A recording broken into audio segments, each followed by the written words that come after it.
Bom dia, boa tarde, boa noite, né? Mais uma semana. Não é não, terceirão? Quando eu digo terceirão, vestibulando, né? Porque nem todos têm a pretensão de, assim, no final do ano, fazer o Enem, né? E se dedicar com tanta ênfase, né? Que requer um vestibulando, né? Então, bem-vindo a mais uma semana a todos nós, né? Meus alunos do terceiro e pré-vestibulando, né? E aí vamos dar prosseguimento, né? Dar prosseguimento ali a nossos estudos aí sobre o quê? Sobre ciência, né? A química, né? Vamos continuar falando de ciência, vamos lá? E aí, nesse turbilhão de conhecimento e tal, nós temos aí a continuação das nossas aulas sobre o estudo da isomeria óptica ou estereoisomeria, né? Vamos ali parar de onde paramos da última aula, né? A partir da nossa, vamos retomar aquele gancho, né? E resolver questões, bateria de questões para a gente, são questões selecionadas que nessas questões a gente vai estar trabalhando justamente esse componente teórico, né? Porque ciência, galera, ciência da natureza é uma coisa um pouco mais trabalhosa que requer algumas etapas, né? Primeiro, você tem que dominar o conteúdo teórico, tá? Para isso, você tem que fazer um estudo de memorização, um estudo de revisão de conteúdo, né? Revisar, memorizar e só então partir para as questões, certo? Aí você vai, com a resolução de questões, você vai fortalecendo e vai solidificando ali o seu conhecimento naquela área, naquele componente, tá certo? E é com isso que você vai adquirir confiança, galera, beleza? E assim, domínio, né? Você tem que dominar o conteúdo. Se você dominar, você faz qualquer prova em qualquer parte do planeta, seja em alemão, em japonês, não importa. O conhecimento científico é universal. O que vai mudar é a língua, mas o conhecimento é fundamental e é comum a todos, né? Tranquilo? Beleza? Pronto. Então vamos lá, né? Vamos dar prosseguimento ao nosso estudo de isomeria óptica ou estereoisomeria, né? Vamos seguindo. Bom, então aqui é o seguinte, ó. Meus queridos, é o seguinte, vamos nós. Eu tenho lá, por exemplo, o meu polarímetro, eu tenho uma substância e eu quero testar se elas são opticamente ativas ou não. Então, eu primeiro posso fazer o quê? Eu posso fazer um estudo da cadeia, né, molecular da substância e se isso aí for ser muito caro, eu uso o polarímetro. Porque o polarímetro, eu sem saber a estrutura molecular, eu já tenho lá a indicação se ela vai ser opticamente ativa ou não, tá legal? Beleza? Então aí, eu tenho a luz não polarizada, que vem de qualquer fonte luminosa, ela vai passar pelo polarímetro e o bálsamo, né, o bálsamo, que é o que está contido no prisma de Nicol, certo? E aquelas que nós vimos que são capazes de polarizar a luz e mudar o seu plano, ela é chamada de opticamente ativa, né? Então, a luz polarizada, né? Quem polarizou aqui nesse caso foi o polarímetro, foi o prisma de Nicol dentro do polarímetro. Ela sai, todos os feixes saíram centrados numa única direção, incidiu no líquido, né? Que é a substância líquida, ou não, se a substância, tá? Então, geralmente são compostos orgânicos que você pode transformar ele em uma solução líquida, né? Ou então a substância pura líquida, para você fazer esse teste aí, né? Tá?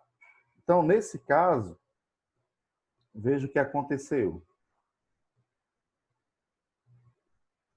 Né? Nesse caso, veja o que aconteceu. Ao incidir, né, a luz polarizada na substância, pode acontecer duas coisas. Ou ela vai mudar o plano, veja aqui o plano de luz polarizada, é esse sentido. E dentro do polarímetro tem essa linha tracejada, que quando a substância é inativa, que eu digo que ela não tem propriedade óptica ativa, ela não consegue fazer esse fenômeno aqui de mudar o plano da luz polarizada. Quando ela é opticamente ativa, ela vai fazer isso de duas maneiras, certo? Ou vai fazer isso girando o plano para a direita, que é o sentido horário, ou vai fazer isso mudando o plano para a esquerda, que é o sentido anti-horário, certo? E aí eu digo que essa substância que girou o polarímetro, né? Certo? A luz polarizada no polarímetro girou para a direita, eu digo que é uma substância destrógena, tá? Destrógena, que gira o plano polarizado para a direita. E aí memorizar, não confundir, certo? E aquela que incidiu, né, na substância e o plano foi girado para a esquerda, ela é chamada de levógena, ok? Então, ou você tem uma substância opticamente ativa destrógena ou uma substância opticamente ativa levógena, tá? Tranquilo? Então, isso aqui, ó. Essas substâncias possuem atividade óptica e são opticamente ativas, é o que eu estou falando, né? Agora, vamos ver aqui o seguinte, ó. Aqui no polarímetro, quem faz essa polarização é o prisma de Nicol. Mas essas substâncias que eu testei no polarímetro e que mostrou que é destrógena ou levógena, sozinha, elas por si só podem polarizar a luz e podem mudar o plano. Tá? Mas aqui, como é um teste e é um instrumento criado, né? Então ele já vem, a luz já vem polarizada e eu vou só descobrir se ela é destrógena ou levógena. Tá legal? Mas na natureza ela pode fazer a polarização, elas que são opticamente ativas, elas fazem a polarização e modificam o plano dessa luz polarizada. Tranquilo? Tranquilo? Tranquilo? Show de bola? Pronto, né? Beleza? Vamos passar. Aí tem algumas coisinhas aqui que a gente vai identificar, tá? Ó, como é que é essa situação de ter duas substâncias que possuem isomeria, né? Isomeria é o quê? Possui o mesmo conjunto atômico, né? A mesma molécula.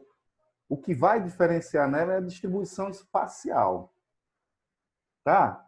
E assim, existe uma característica dessas substâncias que são opticamente ativas, é que quando a gente vai analisar a molécula, né, vai num aparelho chamado espectrofotômetro e a gente faz todo o mapeamento da molécula, das duas substâncias, nós descobrimos o quê? Que as substâncias são diferentes pelo simples fato de que, quando eu pego uma delas, ó, por exemplo, eu vou pegar essa aqui, e eu coloco diante do espelho, a imagem projetada, certo? A imagem projetada é como se fosse o caso da minha mão. Eu pego a mão esquerda, coloco no espelho e ela dá a projeção como se fosse a imagem, como se fosse a mão direita. E quando eu jogo uma sobre a outra, ó, ela não tem simetria, elas não possuem simetria, são assimétricas. A imagem, né, da minha mão esquerda, que é quando eu boto no espelho minha mão esquerda, a imagem que eu tenho é como se fosse a mão direita, e vice-versa. E ambas, ó, quando eu jogo uma sobre a outra, elas não possuem simetria, elas não casam, né? Quando eu faço assim, ó, eu digo aqui que nesse momento aqui a minha mão, as duas mãos aqui estão simétricas, são simétricas, tá? Mas a imagem não. Tá legal? Então, é a mesma coisa. Então, as substâncias, quando eu faço a identificação da molécula, elas são pá a pá, né? 2 a 2, etc. Elas não são simétricas, elas não possuem simetria. Se você casar aqui, por exemplo, ó, esse R vem para o lado de cá do hidrogênio, né? Certo? Esse outro R vai para o lado oposto, certo? Esse COH vem para essa posição aqui, ó, tá? Esse NH2 vem para essa posição aqui e as moléculas não casam. Então, isso aí é dentro da substância também, tá? Então, não existe simetria entre essas moléculas, tá? Não possui eixo simétrico, tá legal? Então, essa é uma característica dos isômeros ópticos, ok? Os seus pares, certo? Eles não casam, não possuem eixo de simetria. Agora vamos aqui. Vamos aqui alinhar essa parte teórica aí, né? Tá? Então, veja só. As formas destrógera e levógera, que correspondem uma à imagem da outra, foram chamadas de antípodas ópticos ou enantiomorfos.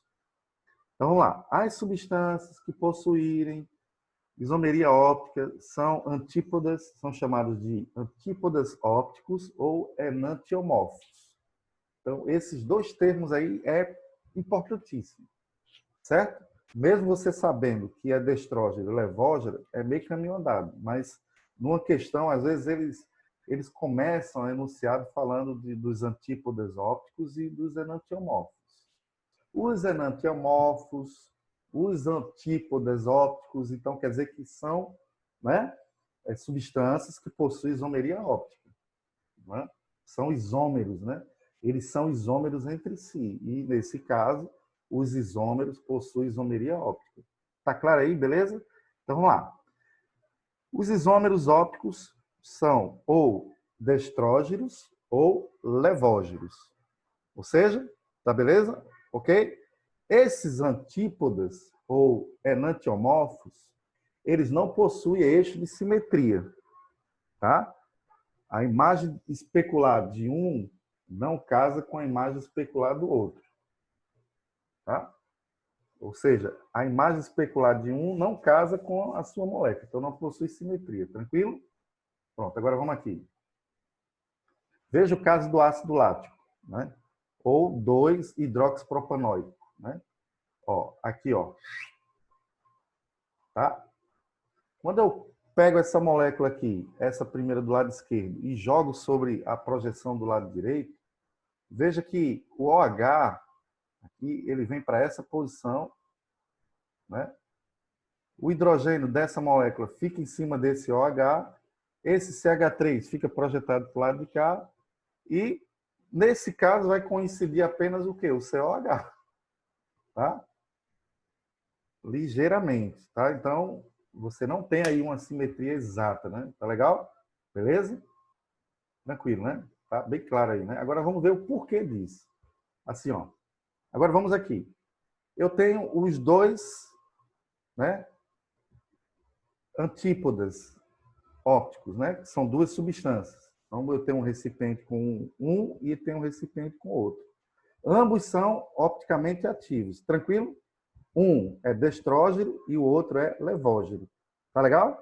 Se eu botar esse aqui no polarímetro ou sob a luz, ele vai girar o plano da luz polarizada para a direita, que é o destrógeno, e esse aqui vai girar o plano da luz polarizada para a esquerda, que é o levógeno. Tá legal? Ambos são opticamente ativos. Agora, veja só. Quando eu pego um e misturo sobre o outro, tá? Eu pego o destrógeno e jogo dentro do levógeno. Tem uma mistura agora, certo? Que vai ser chamada de mistura racêmica. Certo? E essa mistura, ela é inativa. Olha que legal. Vamos ver aqui. Ó. A mistura em partes iguais dos antípodas ópticos fornece, por compensação dos efeitos contrários, tá? Um conjunto opticamente inativo, que foi chamado de mistura racêmica. Então, na indústria, eu sei quais substâncias que sofrem influência da luz, né? Então, você tem... Aí eu tenho que, como químico, eu tenho que providenciar embalagens que as protejam, né? Por exemplo, um vidro opaco. Você vai numa gôndola de uma prateleira, numa gôndola de supermercado, e você vê lá as garrafinhas com substâncias lá dentro, em que elas são opacas ou são transparentes, né? Aquelas que são opacas é porque está protegendo ali a substância no interior da garrafa da luz. E aquelas que o vidro é transparente é porque a luz incidindo na substância, ela não é opticamente ativa, ela não sofre degradação, etc. Tá? Beleza? Beleza, né? Mas vamos lá. Na mistura racêmica, eu sei que se eu jogo um no outro, ele não vai neutralizar o efeito da luz e não vai ser opticamente ativo, né?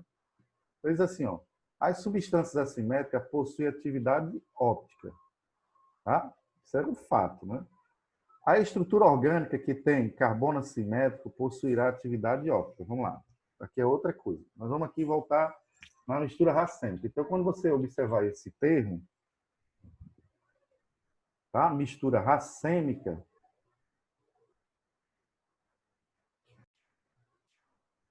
pronto. Então, quando você observar esse termo de mistura racêmica, significa a mistura de dois enantiomorfos, tá? São duas substâncias que são opticamente ativas. E que, no caso ali, em quantidades iguais, a mistura ela não sofre e nem altera o plano polarizado. Tá legal? Então, não possui o efeito. Então, isso aí já sempre cai em questão de vestibular sobre isso. É um conhecimento básico, né? Tá legal? Mas olha só, o que que faz uma... Como a termos de molécula, nós conseguiremos identificar se uma substância é opticamente ativa ou não. Certo? Ok? Então, para ser opticamente ativa, ela tem que ter uma coisa chamada de carbono assimétrico. Certo? Então, vamos lá. Ela tem que ter uma coisa chamada carbono assimétrico. Se ela possuir carbono assimétrico, as substâncias não irão possuir eixo de simetria. Certo? Elas serão assimétricas. E aí possui atividade óptica. Só com essa condição. Tá legal? Critério para ser opticamente ativa: possuir um carbono assimétrico. Tá? Possuir um carbono assimétrico. Vamos aqui. Esse carbono assimétrico, ele tem um nome e nós chamamos ele de carbono quiral. Ok? Carbono quiral. Preste atenção, rapaziada. Então, quando nós falarmos de carbono, a molécula tem um carbono quiral. Então, ela tem um carbono assimétrico. A molécula é assimétrica uma da outra e possui atividade óptica. Tá? Ok? Então, se eu tenho uma molécula que tem um carbono assimétrico, que eu tenho um carbono quiral, quando eu projeto, né, tem um carbono quiral, aí eu sei que ele vai possuir uma outra substância que é opticamente ativa, que é a molécula dessa outra substância vai ser idêntica à imagem especular dessa aqui que eu estou trabalhando. Tá? Então, isso é um fato. Ok? Eu tenho um ácido lático, eu estou com essa molécula que é destrógeno. Eu projeto essa imagem da molécula destrógeno no espelho. A levógera é justamente a imagem que é projetada no espelho. Então, quando eu for procurar a molécula, montar a molécula no laboratório, ou identificá-la e mapeá-la, eu sei que ela vai ser igual à imagem especular que está projetada no espelho do ácido lático destrógeno. Então, o ácido lático levógeno será a imagem especular dessa minha que eu tenho em laboratório. Por quê? Porque eu tenho nela um carbono quiral, eu sei que a sua projeção é assimétrica, a projeção das moléculas. Tranquilo? Pronto, aí vamos lá. Então, o que é um carbono quiral? Veja aí, é o átomo de carbono que possui 4 ligantes diferentes entre si. Vamos lá. Olha aqui essa molécula. Tá? Vamos analisar essa molécula. Vamos ver, eu tenho 2 átomos de carbono aqui nessa molécula, certo? Show de bola, Demerito, show de bola. Beleza, agora vamos aqui. Veja, esse carbono ele tem 4 ligações. Esse também tem 4 ligações. Característica de qualquer átomo de carbono, isso é incontestável, tá? Agora vamos aqui, ó. Nesse carbono, eu tenho esses 3 ligantes que são iguais e tenho esse conjunto todo aqui, ó, que eu vou chamar de ligante para ele, que é diferente. Porém, ele tem 3 ligantes iguais, então esse carbono aqui, ele não é carbono quiral. Para ser carbono quiral, é aqui, ó, tem 4 ligantes diferentes. O grupo hidroxila é um ligante, o hidrogênio é outro ligante, 2. O cloro é outro ligante, 3. E o CH3 aqui é outro ligante, 4. Então, esse carbono é um carbono quiral. Então, eu sei que essa substância, ela é uma substância opticamente ativa. Eu vou saber, numa questão de vestibular, eu vou marcar que ela é uma substância opticamente ativa. Mas eu não sei, só olhando a molécula, se ela vai ser destrógena ou levógena. Tá legal? Não sei. Então, aí eu só posso descobrir se eu testar. no polarímetro, né? Testa lá no polarímetro lá se ela é levógena ou ela é destrógena. Ou então no enunciado que ele diga alguma coisa a respeito disso, né? Tá? Beleza? Pronto, show! Agora vamos aqui. Tá aí, ó, os 4 ligantes diferentes. Fica bem claro, tá bom? Então, o critério para ser opticamente ativo, né? Para ter isomeria óptica ou estereoisomeria, eu tenho que ter carbono quiral, que são aqueles que possuem 4 ligantes diferentes. Pronto, morreu. Tá? Agora vamos aqui. Como o composto tem carbono assimétrico, ele apresenta atividade óptica, é o que eu acabei de falar. Show de bola. Tá aí tudo organizadinho, né? Bem bonitinho para você acompanhar. Agora vamos aqui. Vamos resolver algumas questões diante de tudo que nós vimos aí, né? Diz assim: questão 1. Na estrutura baixa, quando se substitui radical, determinados radicais, né? Radical por alguns radicais, o composto adquire atividade óptica. Qual dos itens indica corretamente esses radicais? Então, veja bem, eu tenho aqui a molécula, tá? Eu tenho um radical R' e R2'. Isso aqui não me interessa porque já tem na molécula de origem que eu sei que isso aqui é um ácido propanóico. Tá claro? Então, do jeito que está aqui, aqui sendo hidrogênio, aqui é um ácido propanóico. Beleza, um ácido propanóico. Agora, se eu tirar um hidrogênio daqui de cima e tirar o hidrogênio daqui de baixo e colocar esses dois ligantes, aí é fácil. Ela vai ser opticamente ativa. Ó, aqui é um radical, aqui é outro radical, aqui é um terceiro radical, que é diferente desses dois, aqui é um quarto radical, que é diferente desses três.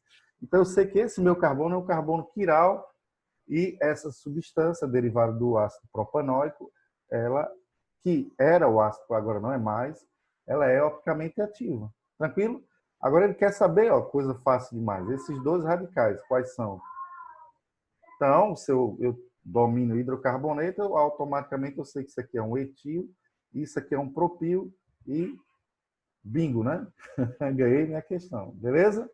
Então, ficamos aqui, nessa aqui, na nossa aula seguinte, que vai ser isomeria óptica, né? Essa é a 2 e a próxima é isomeria óptica 3.